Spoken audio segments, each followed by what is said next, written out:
रामरक्षा आंदोलनाचा दुसरा टप्पा नागपुरात 18 जुलैला पार पडणार असं राऊत म्हणाले।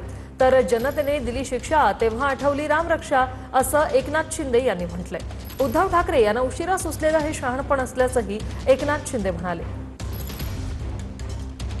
स्वतःला हिंदुत्ववादी समजणाऱ्या संस्था आणि संघटनांनी पुरस्कृत केलेले डाकू आणि चोर आजही अयोध्येमध्ये आहेत। त्यांनी राम मंदिराची आणि रामाची पूर्ण बदनामी केलेली आहे आणि म्हणून शिवसेनेनं रामरक्षा आंदोलन जे सुरू केलंय त्याचं एक पहिला टप्पा मुंबईत पार पडला।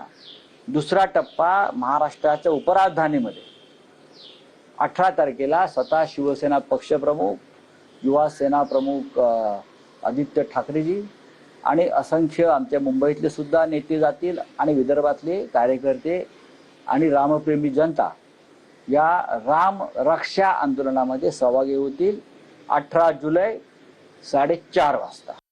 जनतेने केली शिक्षा तेव्हा त्यांना आठवली रामरक्षा। आणि मी सांगतो की हे उशिरा सुचलेलं शहाणपण आहे। जसं टी शर्ट बदलतो तसं हिंदुत्व बदलता येत नाही, ते मनातून असावं लागतं। अयोध्या मंदिरावर अनेक वेळा टीका करणाऱ्यांनी आता रामरक्षा म्हणणं एक मोठा विनोद आहे आणि यांनी हनुमान चालीसा म्हणणाऱ्यांना जेलमध्ये ठुसलं, जेलमध्ये टाकलं, ते आता रामरक्षा। बरं आहे, चांगलं आहे। अयोध्येतील श्री राम मंदिरात देणगी मोजणाऱ्या 23 कर्मचाऱ्यांनी एकाच वेळी राजीनामा दिला। राम मंदिरात चोरी झाल्यानंतर भाविकांकडून 500 रुपयांच्या नोटांऐवजी 10 आणि 20 रुपयांच्या नोटा दानपेटीत टाकल्याचा प्रकार वाढलेला आहे आणि नोटा मोजणीला यामुळे जास्त वेळ लागत असल्यामुळे या कर्मचाऱ्यांनी राजीनामे दिल्याचं कळतंय। अयोध्येतील राम मंदिरात दान चोरी प्रकरण समोर आल्यानंतर त्याचा मोठा फटका आता मंदिर प्रशासनाला बसू लागलाय। पूर्वी दानपेटीत दान म्हणून येणाऱ्या नोटांचं प्रमाण आता घटलंय। त्याऐवजी लोक आता सुट्टे पैसे किंवा 10 आणि 20 रुपयांच्या नोटा दानपेटीत टाकू लागले। त्यामुळे कामाचा ताण वाढला असल्याचा दावा करत मंदिरातील 23 कर्मचाऱ्यांनी राजीनामे दिलेत। पूर्वी 500च्या नोटांचे 70 ते 80 बंडल दिवसाला तयार व्हायचे। आता चोरी प्रकरणानंतर हे दान घटलंय। आता दान घटलं असलं तरी सुट्ट्या पैशांमुळे कामाचा ताण वाढल्याची तक्रार कर्मचाऱ्यांनी केली आहे। दान चोरी प्रकरणामुळे मंदिराला मोठा फटका बसतोय। आधीच भाविकांची संख्या कमी झाली आहे, त्यामुळे दानही घटलंय। त्यामध्ये 23 कर्मचाऱ्यांनी राजीनामे दिल्यामुळे मंदिर प्रशासनाची चांगलीच डोकेदुखी वाढली आहे। दुसरीकडे आरोपींच्या नातेवाईकांची बँक खाती पोलिसांच्या रडारवर आहेत। गैरव्यवहार करणाऱ्या 8 आरोपींना पोलिसांनी यापूर्वीच अटक केली आहे। आता त्यांच्या 50हून अधिक नातेवाईकांच्या बँक खात्यांची चौकशी सुरू करण्यात आली आहे। अपहार केलेल्या पैशांमधून कोणते व्यवहार झाले याचा शोध पोलिसांकडून घेतला जातोय। तर राम मंदिर दान चोरी प्रकरणी चंपत राय यांच्यासह सहनियुक्त केलेल्या पदाधिकाऱ्यांची नार्को टेस्ट करा अशी मागणी माजी मंत्री सुबोध सावजी यांनी उत्तर प्रदेशच्या राज्यपालांकडे केली आहे।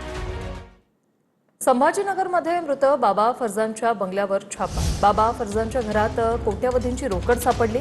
या कारवाईत 21 लाख सोनं, 4 रायफल, 5 कोटी रोकड, 500 काडतूस, तलवार आणि चाकू जप्त करण्यात आले। शहर पोलीस, गुन्हे शाखा आणि वरिष्ठ अधिकाऱ्यांच्या उपस्थितीत गोपनीय कारवाई करण्यात आलेली आहे।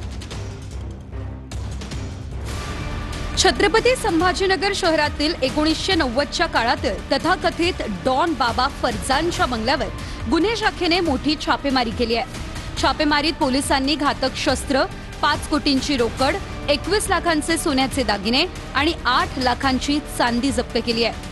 पडेगाव मिटमिटा परिसरातील सुमारे 1 एकर परिसरात डॉन बाबा फरजानचा बंगला आहे आणि त्याचे गेल्याच महिन्यात निधन झाले होते।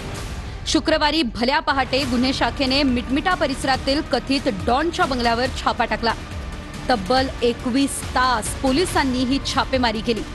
या बंगल्यातील 2 खोल्यांमध्ये 4 रायफल, सुमारे 500 जिवंत काडतूस, तलवारी, चाकू हे सर्व काही आढळल्याची माहिती मिळते।